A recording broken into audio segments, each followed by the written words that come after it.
আজকে আমি 10 মিনিটে 10টা খাবার খেয়ে 100 টাকা শেষ করব।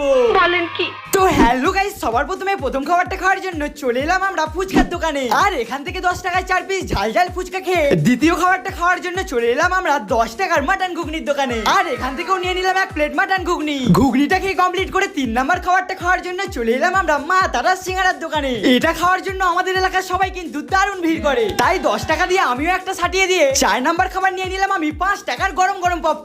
এটাকেও আমি সিনেমা হলের বদলে রাস্তায় দাঁড়িয়ে ছাটিয়ে দিয়ে পঞ্চম খাবারটা খাওয়ার জন্য চলে এলাম আমি আমাদের এই এলাকার ফেমাস এই ফ্রাইড চিকেনের দোকানে। এখানে মাত্র 35 টাকায় বড় বড় ফ্রাইড চিকেন পাওয়া যায়, তাই আমিও 1 পিস মেরে দিয়ে এই কাকুর কাছ থেকে 10 টাকার ঘটি গরম নিয়ে নিলাম। সবকিছু শেষে পেটে একটু জল আইসক্রিম না পড়লে হয়, তাই তো এই মুদিখানার দোকান থেকে একটা টাটা গ্লুকো অরুণ আইসক্রিম আর একটা লেজার প্যাকেট নিয়ে নিলাম। সব কটাকে পরপর ছাটিয়ে দিয়ে চলে এলাম একটা ওষুধের দোকানে। তো ভাই দেবা একটু গ্যাসের ওষুধ খা।